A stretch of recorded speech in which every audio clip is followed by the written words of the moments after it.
it gives me and it gives my colleagues the opportunity to first be part of development of new tools for diagnosing endometriosis. And endometriosis is our main topic. We have dealt with it since 25 years something. So this European project is a central key development in this process. To strengthen human capital, to me, would be to strengthen the group and the power of the people who are dealing with the topic of our conversation, which is endometriosis. So to me, the human capital is the sum of the people in my group and in my network that are dealing with this topic. This includes patients' organizations, includes everybody who is dealing with what we are talking about. Well, both me and also my colleagues, which are younger colleagues, first of all, in the team I have in Aarhus University Hospital, but also in the scientific group, we are aiding, of course, then in diffusing knowledge in our scientific network, which is conferences, meetings, and so on. But I understand your question in a wider sense. And in that sense, it means to me diffusing of knowledge to patients and to the public. And there, I myself, and also try to give this further on to my younger colleagues, it is first of all diffusing knowledge to the patients. And there we have a very close relation to the Danish Patients Organization. We have presentations at the meetings, but I also try to go to, you could say, networks or meetings that have attendants who are not just patients but women patients, the public, so to say. We respond to journalists from papers dealing with endometriosis. So in that sense, we try to go both to patients and to the public in general. That is a more difficult question to answer. And it's also, I would say, a more difficult process to promote, I would say, because there you have to be a decision maker in the public process, taking in the knowledge we are generating in the FEMaLe project and the knowledge we generate in our scientific network. I would say that in this case, our connection with politicians, I would say, has been instrumental. The birth, for example, of the Danish Patients Association, that was afforded through my collaboration with the first president of the Danish Patients Organization. She took care of the patient organization, I took care of the scientific network, and she arranged the meeting with the Danish Minister of Health, who generated centralization of surgery. That was the first step. And now we have quite some relations to politicians who are decision makers or part of the decision process in the political system.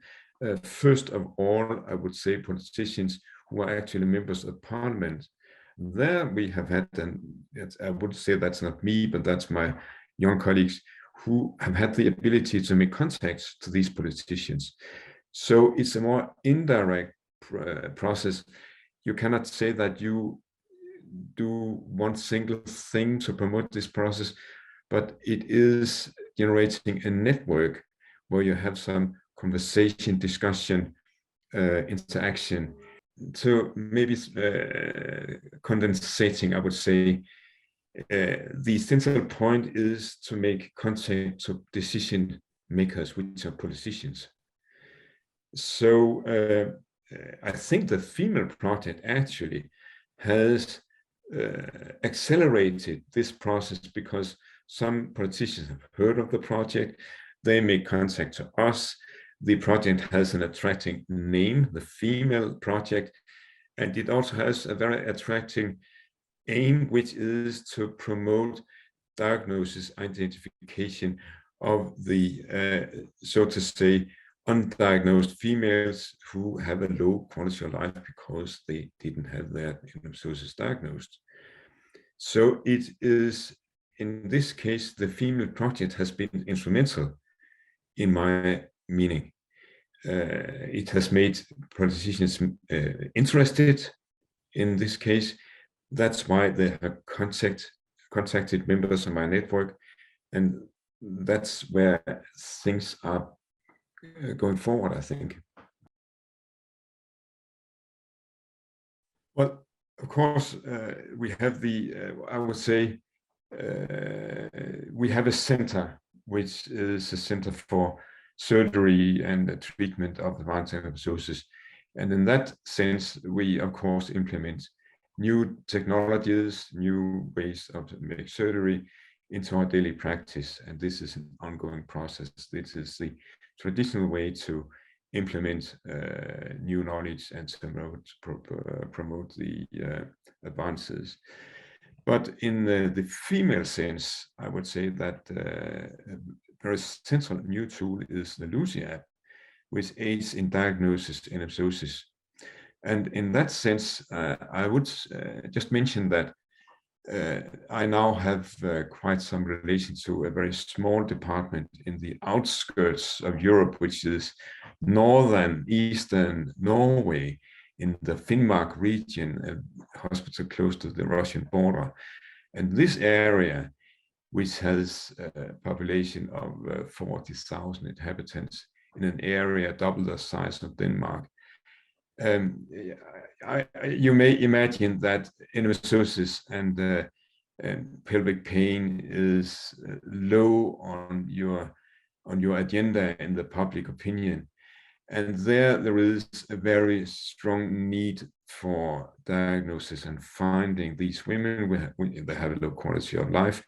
And there it is my aim to introduce the Lucy app, which is a very easy tool. So, and it can be easily spread. They use much the internet. And in there, it is my plan to implement the Lucy app to find these women, to treat them properly, to find those who should be sent for centralized treatment. But first of all, maybe to make the public aware of this problem. So the FEMaLe project is the ideal project to promote finding patients and to give a better quality of life also in areas with a low attention to such problems.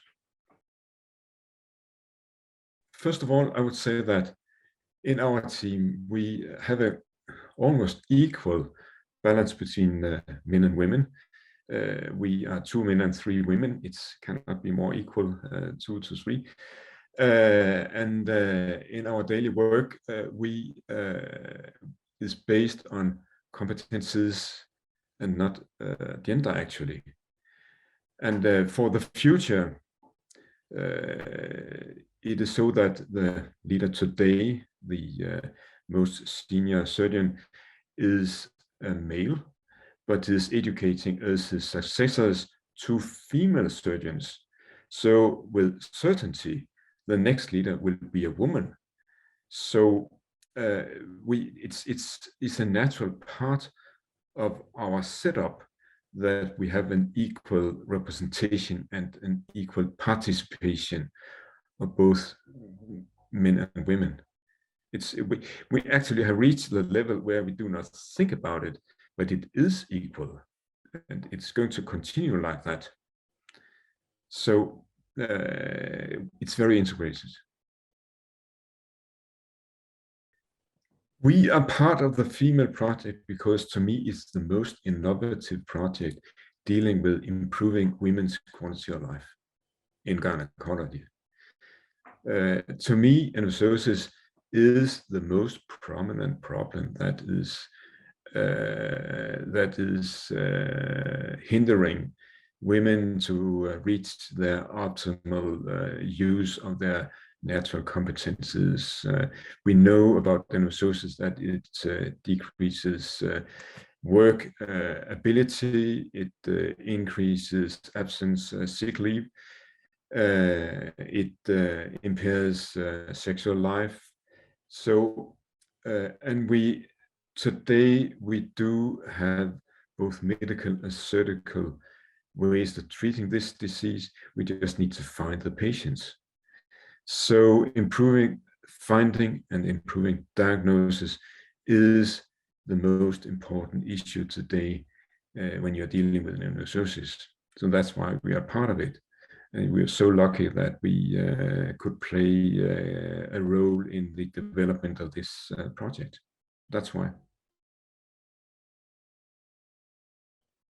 Well, the short answer is to fulfill our tasks in the different work packages. Very easy. But in a larger sense, I would say that it is of course, to fulfill what we are supposed to do here. But in the wider sense, apart from fulfilling what we have promised to do here, it would be to continue the process. It is this is just the beginning of finding these women. When each time you find an answer to one of these questions that have been raised through this project, how to find, how to develop, how to make the Lucy app functioning, so on, then you'll find 10 new questions. And it is our obligation as a center and as responsible gynecologists is to use this as a platform for new developments. So that's where I see my obligations in a wider sense. It's already become a success because our first results in our first publication in this area has clearly shown that there is a need for the project. We have in our study on Danish incidence and the Danish epidemiology through the last 30 years, it is actually 27 years, shown that although we promoted an increased awareness by establishing centralized treatment of endometriosis and by focusing on this disease, we still have a very uneven awareness in Denmark. We have shown that there are wide, very pronounced differences in different areas in Denmark. Some areas have increased their knowledge and their focus on endometriosis, but other areas are actually left behind. They haven't had any increase in the incidence, which should be, you would suppose there to be an increase all over. That's not the case. So there is a need for better and easier way to diagnose endometriosis. So it's been a success in the way that we don't suppose there is a need, we know there is a need to improve the diagnosis of endometriosis. So we are already that step forward. We know that this is a very important project. First, I will repeat myself from your previous question, that in the public, we try to, and the Lucy app tries to increase self-awareness of each single patient. Could my problem be endometriosis? And there to ease the way to the gynecologist and the way to proper diagnosis and treatment. So that's where the public part takes place. And when we have the patient, you need to have further ways to diagnose before you go to the surgical diagnosis, to the image diagnosis, and so on. And there, I think our genetic part and the molecular part of the project is central, where it tries to develop simple ways to specifically diagnose the patient through blood samples, based on a more detailed knowledge of the pathophysiology of endometriosis. And then third, I would say that when you go to the surgery, the artificial intelligence, the introduction of artificial intelligence into the laparoscopic surgery, which means that the surgeon can see on the picture, based on his previous images, where is the endometriosis and where should I resect, would lead to a better diagnosis during operations and thereby to a better surgery. So it is all parts of the process that are improved, we hope to improve through our part of this project. To me, the biggest problem is that the patient with problems has rode with a lot of hurdles getting to the right doctor. And these problems are both based on the individual patient and on the healthcare system, leading to not only a doctor, but a doctor with awareness and competences in endometriosis. It starts with the patient, where we have had a development since in Denmark, the 70s, that menstrual pain was part of you had to accept, and you shouldn't make a big problem out of something that was just part of women's life and so on.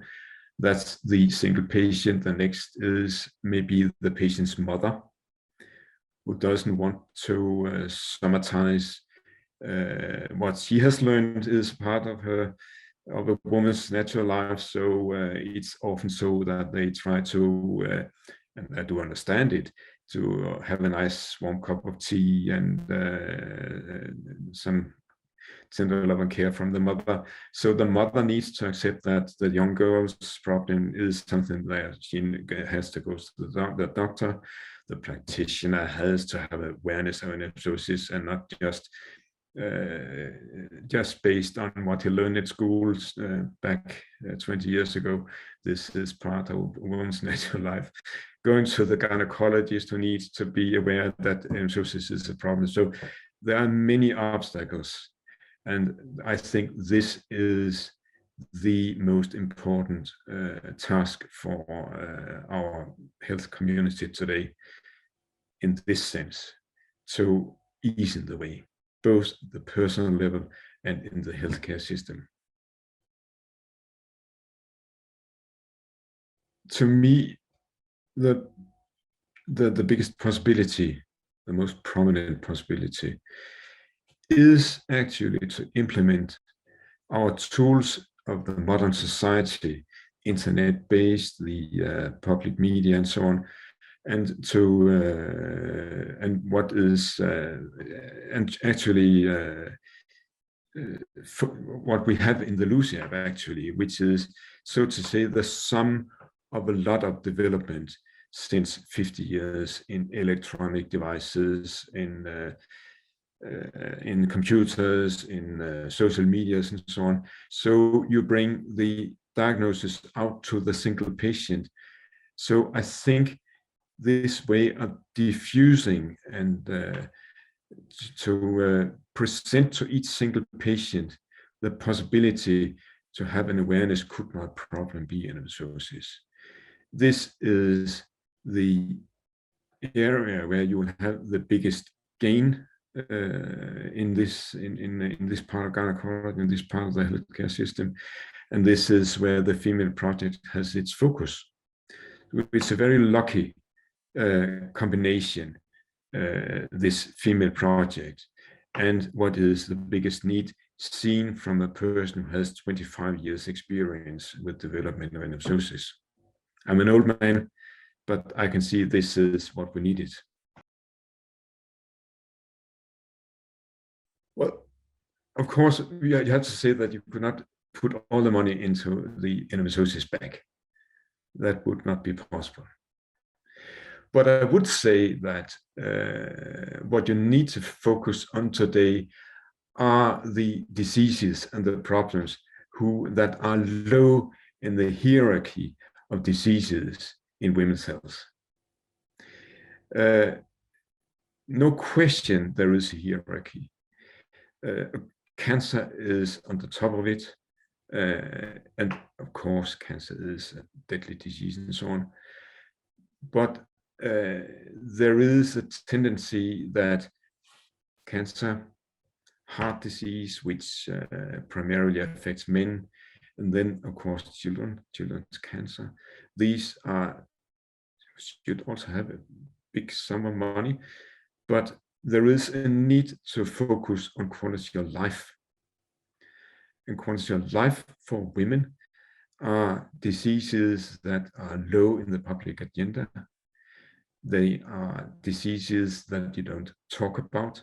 You don't want to discuss it because it's a little, in a way, I could even say disgusting something.